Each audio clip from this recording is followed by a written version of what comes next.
At 4 minutes past 9, on a cold December morning in 1917, hundreds of people went blind at the exact same instant. Not from a disease, not over weeks or months, in one single second. And the reason is the part that will stay with you. They were all doing the same thing. They were standing at their windows, mothers in their kitchens, children in their classrooms, old men with their morning coffee, all of them watching the same beautiful, terrible show, a ship on fire, drifting silently across the harbor. What none of them knew, what almost nobody in that entire city knew, was that they were not looking at a burning ship. They were looking at the largest man-made bomb ever assembled on the face of the earth. And it was 20 minutes from going off. When it did, it released the power of nearly 3 kilotons of TNT. It remained the biggest explosion humanity had ever created until the atomic bomb fell on Hiroshima 28 years later. It killed almost 2,000 people. It wounded 9,000 more. It erased an entire neighborhood from the map in about 1/15 of a second. And when the smoke cleared and the dead were buried and the courts were finished, not one single human being was ever punished for it. This is the story of the Halifax explosion, and it begins with a city that had no idea it was living next to the end of the world. In December 1917, Halifax, Nova Scotia, was one of the most important cities in the entire war. Look at a map and you understand instantly why. It sits on the edge of North America, the closest big port to Europe, with one of the deepest ice-free harbors on the Atlantic. Every convoy carrying soldiers, shells, horses, and food to the Western Front gathered here first. The war had turned this quiet port into a boomtown of 60,000 people, and its harbor into one of the busiest stretches of water on the planet. And pressed right up against that water was a neighborhood called Richmond. Working-class families, railway men, factory workers, dock hands, wooden houses stacked on the slope above the piers, so close that children could watch the ships from their bedroom windows. Across the water on the Dartmouth shore sat something much older, a small Micmac community called Turtle Grove. Families who had lived beside these waters for generations and who, just 1 month earlier, had finally been promised land of their own after years of being pushed to leave. Remember them too. Now let me introduce you to a ship. Her name was the Mont Blanc, a French freighter, and a few days earlier in New York City, she had been loaded with a cargo that should never have existed on one vessel. Deep in her holds, over 5 million pounds of high explosives.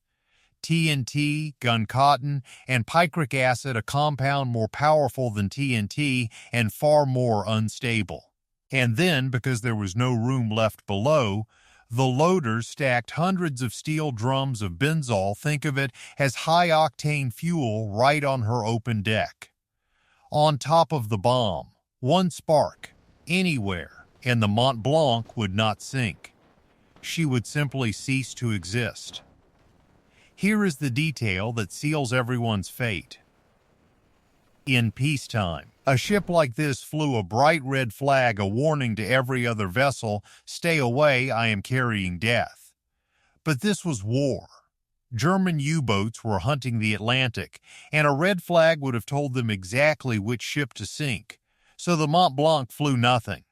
To every sailor, every dock worker, every child in Halifax, she looked like just another rusty freighter. Her secret sailed with her. On the night of December 5th, she arrived at Halifax too late to enter the harbor's anti-submarine nets had closed for the night. So she waited outside in the dark. Silent, invisible, patient, a floating bomb the length of a city block, and in the whole city ahead of her, only a handful of officials knew what she was. That same night, inside the harbor, another ship was in a hurry. The Emo, a Norwegian vessel chartered for Belgian relief, had been delayed a full day waiting for coal. Her captain was furious. When the nets opened at dawn on December 6th, the Emo steamed for the exit too fast, above the harbor speed limit, and after swerving around two other vessels, she ended up on the wrong side of the channel, the side where the incoming traffic was. The incoming traffic was the Mont Blanc. The two ships saw each other across the Narrows, the tightest stretch of the entire harbor. They whistled at each other. They argued in signal blasts, each insisting on the right of way, each waiting for the other to move. And at the very last moment, they both moved, straight into each other's path. Now here's the part that sounds impossible. This was not a violent crash. The Emo drifted into the Mont Blanc at roughly 1 knot. That is walking speed, slower than you move through a grocery store. The steel prow nudged into the Mont Blanc side, scraped, and pulled away. On any other ship, on any other morning, it would have been paperwork, a dented plate, an angry letter between captains. But the scrape threw sparks. The sparks found the benzol spilling from the toppled drums on deck, and a small orange flame began to crawl across the most dangerous cargo on planet Earth. The crew of the Mont Blanc did not fight that fire. They knew exactly what was under their feet. They dropped everything, piled into 2 lifeboats, and rowed for the Dartmouth shore like men rowing away from the devil himself, screaming warnings across the water in French. But their voices were lost in the wind, in the harbor noise, in a language most of Halifax didn't speak. The people on shore just saw sailors abandoning a burning ship. And the ship, empty, unmanned, on fire, began to drift slowly, gently, like something guided straight toward the busiest pier in Richmond. And the city came to watch. It was 2 minutes to 9 on a Thursday morning. Factory whistles had blown. Children were walking to school. And here was a free show, a burning ship, orange flames, and a beautiful column of black smoke gliding toward Pier 6. Crowds packed the waterfront. Workers pressed against factory windows. School children stopped on the hills to stare. Along the streets of Richmond, in house after house, families gathered at their kitchen windows, mothers holding babies up so they could see. Nobody ran. Why would they? Nobody knew. But in a small railway office just steps from Pier 6, one man found out. Vince Coleman, a 45-year-old train dispatcher, was at his telegraph key when a sailor burst through the door shouting that the burning ship was packed with explosives that everyone had to run. Now Coleman and his coworker got up and made it out the door. And then Coleman stopped. Because he remembered something. A passenger train was coming, due in minutes, carrying hundreds of people on tracks that ran directly along that waterfront.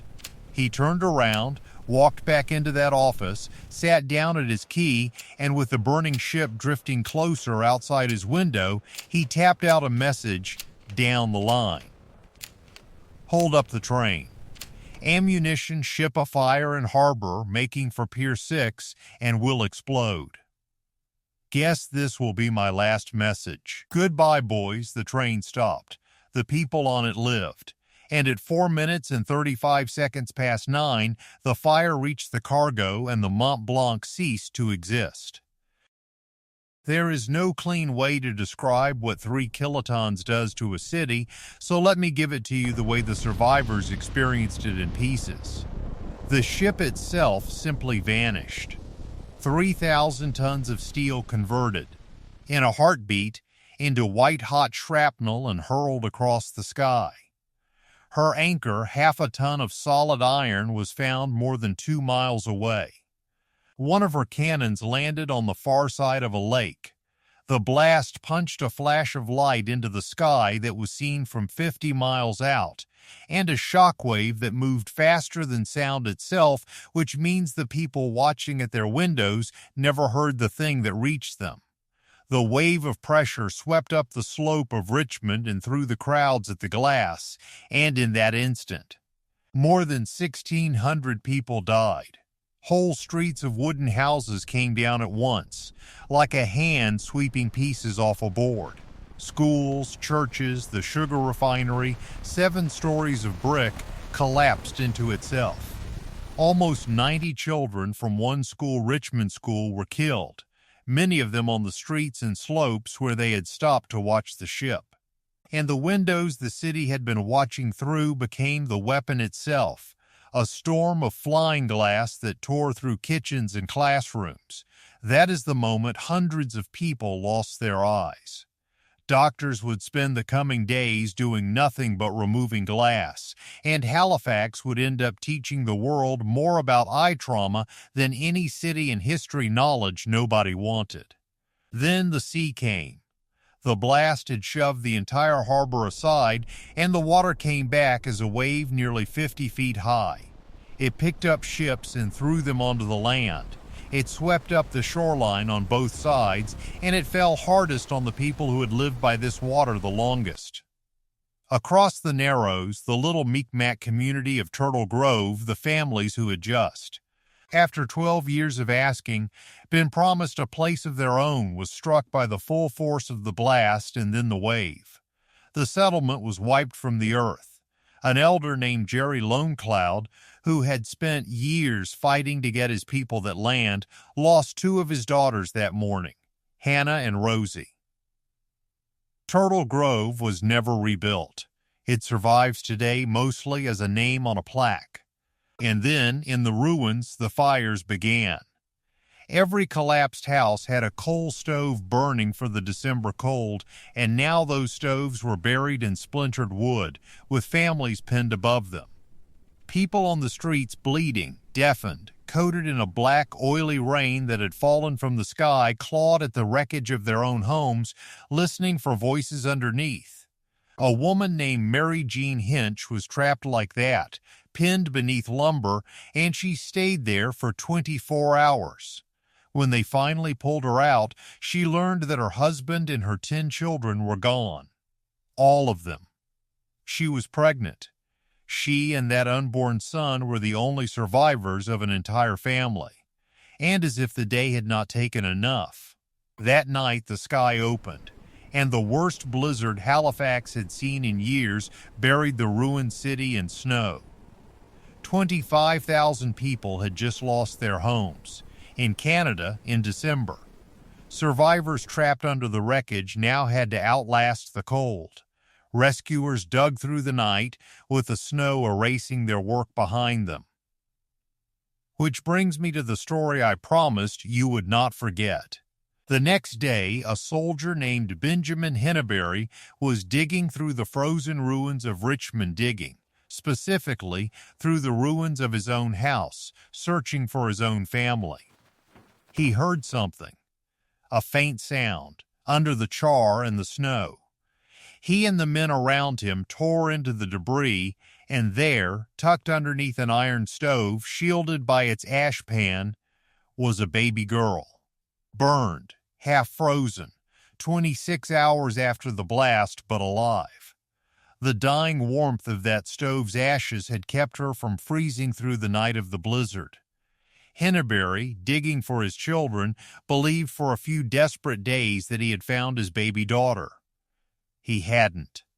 His wife and 5 of his children were gone. The baby was a neighbor's child, an orphan now, a little girl named Annie. The city came to call her Ashpan Annie. She lived to be 95 years old, a life measured out, day by day, from 26 hours under a stove. And then, into that frozen ruin, came help, and for an American audience, this part belongs to you. Within hours of the news, the city of Boston loaded a train, doctors, nurses, surgeons, medical supplies, and sent it north into the same blizzard that was burying Halifax, plowing through snowdrifts the whole way. Massachusetts poured in money, food, and glass workers to rebuild the shattered windows before deep winter. Halifax never forgot it. Every single December, to this day, more than 100 years later, Nova Scotia cuts down its finest Christmas tree and sends it to the city of Boston as a thank you. The tree standing in Boston Common every winter is a receipt for a debt of 1917. So, 2,000 dead, 9,000 wounded. A neighborhood erased, a people's village washed away, a generation of children in the ground. Somebody had to answer for it. Right? An inquiry was called while the ruins were still smoking. And it needed someone to blame. Within weeks it pointed its finger, the Mont Blanc's captain, her harbor pilot, and the naval officer in charge of harbor traffic. All three were arrested. All three were charged with manslaughter. The city wanted blood, and for a moment it looked like the courts would deliver. And then it all just dissolved. A judge threw out the charges, no real evidence, he said, of criminal intent. The case climbed all the way to the highest court in the British Empire, which looked at everything and delivered the emptiest verdict imaginable: both ships were at fault. Shared blame. Split evenly, which in practice meant something very simple. Nobody's fault. No trial, no prison, no fine that meant anything. For the largest man-made explosion in human history, for 2,000 funerals, the final legal consequence was zero. And here is the strangest part of the whole story. The city itself went silent. After the first anniversary, Halifax simply stopped holding memorials for 50 years. Survivors didn't speak of it. Parents didn't tell children. An entire city looked at the worst morning of its existence and chose, collectively, to look away the same way you flinch from a bright light. It took half a century before Halifax could bear to remember itself. The harbor is calm now, but if you stand on that slope where Richmond used to be, you can still read the morning of December 6, 1917, in what the city learned, that a 50-year silence was grief, not forgetting. That the deadliest thing in the harbor that day was not the fire, and not even the cargo, it was the not knowing. 2,000 people stood at their windows and watched their own deaths approach for 20 minutes, because the one flag that would have saved them was furled away in the name of war. And one man, who did know, sat back down at his desk and spent his last 3 minutes on Earth saving 300 strangers he would never meet. Guess this will be my last message. Goodbye, boys. This is Cindergrave, the stories the past tried to bury and hoped you'd never read. If you want more of them, subscribe, because it was always darker than they taught you.